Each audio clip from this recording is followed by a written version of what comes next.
सांसद नकुलनाथ अपने 2 दिवसीय दौरे पर छिंदवाड़ा पहुंचे। उन्होंने सिद्ध सिमरिया हनुमान मंदिर पहुंचकर संकट मोचन के दर्शन किए, साथ ही माथा टेका और जीत का आशीर्वाद लिया। नकुलनाथ ने कहा कि भाजपा के नियोजित सर्वे फेल हो जाएंगे। उन्होंने दावा किया कि कांग्रेस की सरकार बन रही है, 150 सीटें कांग्रेस के खाते में आएंगी।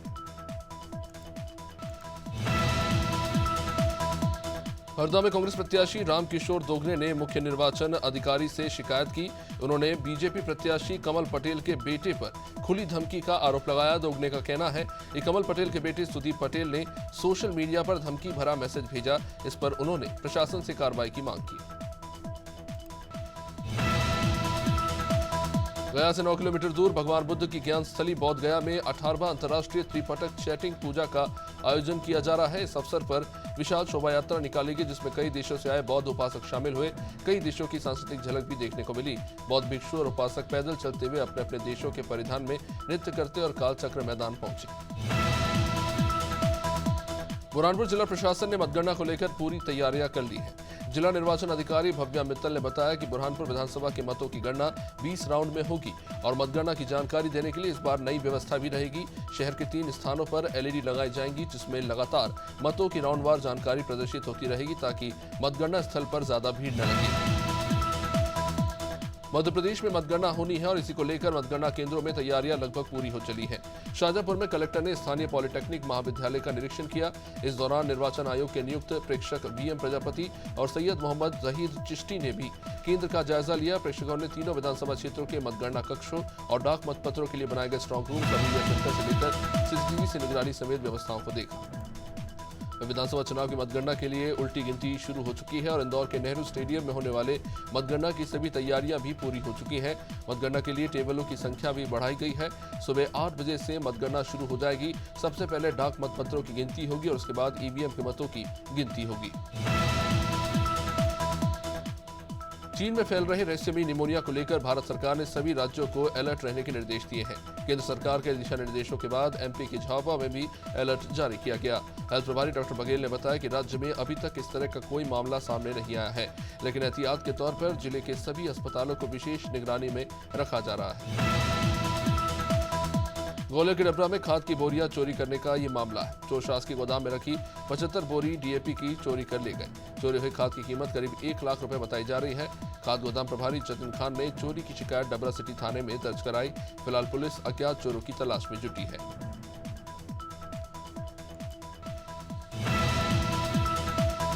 मध्य प्रदेश में किसकी सरकार बनेगी, यह आने वाले नतीजों के साथ तय हो जाएगा, लेकिन मतगणना से एक दिन पहले बीजेपी और कांग्रेस अपनी अपनी जीत के दावे कर रहे हैं।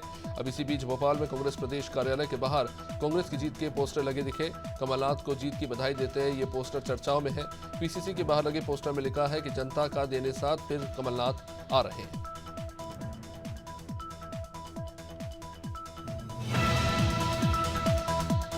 मध्य प्रदेश में मतगणना होनी है, उससे पहले ही कांग्रेस जश्न मनाने की तैयारियां भी कर रही है। कांग्रेस के पूर्व मंत्री पीसी शर्मा ने कहा, इस बार बहुत ही मजबूत कैंडिडेट दिए हैं। सभी प्रत्याशियों का डीएनए टेस्ट करके टिकट दिया गया है।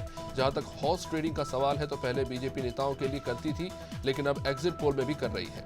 एग्जिट पोल के भले ही भाजपा ने हॉर्स ट्रेडिंग की, लेकिन कांग्रेस के प्रत्याशियों में नहीं कर पाएंगे।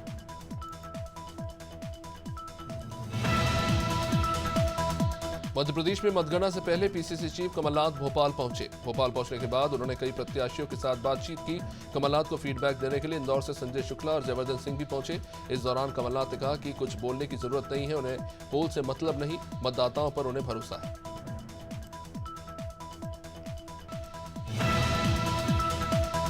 बिहार के गया में बेरोजगार युवकों से लाखों की ठगी का मामला सामने आया है। बता दें कि रोजगार देने के नाम पर बेरोजगार युवकों को झांसा दिया जा रहा था। पुलिस ने गिरोह में शामिल 6 शातिर ठगों को गिरफ्तार किया और इनके पास से नगद रुपए से लेकर 6 mobile, ATM card, swipe machine, register रसीद बरामद की।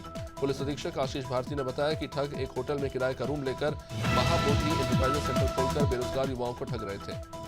धौलपुर में मतगणना को लेकर मतगणना स्थल सहित जिले भर की सुरक्षा के पुख्ते इंतजाम किए गए हैं। पुलिस अधीक्षक ने बताया कि मतगणना स्थल पर प्रभारी अधिकारी, अतिरिक्त पुलिस अधीक्षक, सहायक प्रभारी अधिकारी और वृत्ताधिकारी मौजूद रहेंगे, जो मतगणना के दौरान सुरक्षा और कानून व्यवस्था बनाए रखेंगे। मतगणना स्थल पर त्रिस्तरीय सुरक्षा व्यवस्था की गई है। सभी जगह पैरामिलिट्री फोर्स तैनात रहेगी। वहीं आलोट के ताल में दिल जला देने वाली ये घटना सामने आई है, जहां एक युवक ने सरेआम ताल थाने के सामने अपना गला काट लिया। लोगों ने युवक को रोकने की कोशिश तो की, लेकिन तब तक युवक का बहुत सारा खून बह चुका था। बाद में पहुंची पुलिस ने युवक को अस्पताल में भर्ती कराया, जहां उसकी उपचार के दौरान मौत हो गई। इस घटना का एक वीडियो भी सामने आया है। ये युवक असम से गुजरात मजदूरी करने जा रहा था। वहीं मध्य प्रदेश में मतदान होना है। इंदौर की 9 विधानसभा सीटों की मतगणना के लिए सारी तैयारियां कर ली गई हैं। कड़ी सुरक्षा के बीच इंदौर के नेहरू स्टेडियम में मतगणना की व्यवस्था की गई है। इस बार जल्दी मतगणना करने के लिए कुछ बदलाव भी किए गए हैं। कलेक्टर टी इलियाराजा ने बताया कि मतगणना परिणामों को देखने के लिए मीडिया सेंटर में 2 बड़ी LED स्क्रीन लगाई जा रही है, जहां इंस्टेंट परिणाम देखे जा सकेंगे। वही खबर प्रतापगढ़ से, जहां डिप्टी सीएम केशव प्रसाद मौर्य ने जेठवाड़ा के नंदगांव में अशोक सिंघल की मूर्ति का अनावरण किया। उन्होंने कांग्रेस और समाजवादी पार्टी पर जमकर निशाना साधा। मौर्य ने कहा कि चुनावी राम भक्त और चुनावी जनेऊधारी सिर्फ चुनाव में ही दिखाई देते हैं, अब इनका कोई पता नहीं है। उन्होंने 5 राज्यों में चुनाव में बीजेपी की जीत का दावा किया है। हरदोई में खाद्य विभाग और पुलिस की टीम ने 8,50,000 का नकली दूध पकड़ा। संडीला के औद्योगिक क्षेत्र में अभिषेक डेयरी से लाखों का मिलावटी दूध बरामद किया गया। किसान यूनियन अवध गुट के जिला अध्यक्ष जितेंद्र सिंह की सूचना पर पुलिस और खाद्य विभाग की संयुक्त टीम ने डेयरी परिसर में छापेमारी की और नकली दूध बनाने का भंडाफोड़ किया। इस दौरान 5 ड्रम में 1000 लीटर सोर्बिटल और 2 ड्रम में 400 लीटर नकली दूध मिला। वहीं लखनऊ में कैबिनेट मंत्री संजय निषाद ने खास बातचीत में कहा कि चारों राज्यों में बीजेपी बेहतर प्रदर्शन कर रही है। साथ ही साथ अलीगढ़ के बाद फिरोजाबाद का नाम बदलने का भी उन्होंने स्वागत कर दिया। संजय निषाद ने कहा कि विरासत भारतीय संस्कृति है, मुगल संस्कृति हमें गुलामी का एहसास कराती है। उन्होंने अयोध्या में राम मंदिर प्राण प्रतिष्ठा के बारे में भी जानकारी दी।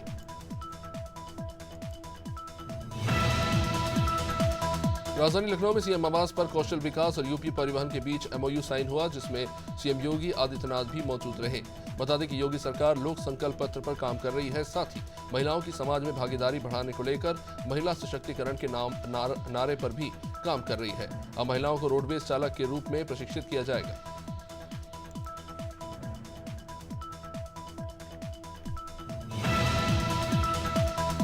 खबर लखनऊ से, जहां इन्वेस्टमेंट प्रोफेशनल्स के वैश्विक संगठन CFA इंस्टीट्यूट ने इंडियन इंस्टीट्यूट ऑफ मैनेजमेंट को CA institute university affiliation program में शामिल करने की घोषणा की है। ये गठबंधन कुशल प्रबंधकों और नेतृत्वकर्ताओं का विकास करने के IIM लखनऊ के उद्देश्य के अनुरूप किया गया है, जिससे विद्यार्थियों को इन्वेस्टमेंट मैनेजमेंट उद्योग में सफल होने के लिए आवश्यक कौशल प्राप्त करने में मदद मिलेगी। गाजियाबाद में पुलिस ने स्पा सेंटर की आड़ में चल रहे देह व्यापार का भंडाफोड़ किया और देह व्यापार करने वाले संचालकों को गिरफ्तार किया। पुलिस ने स्पा सेंटर्स पर छापेमार कार्रवाई की। मामला इंदिरापुरम थाना क्षेत्र के आदित्य मॉल का।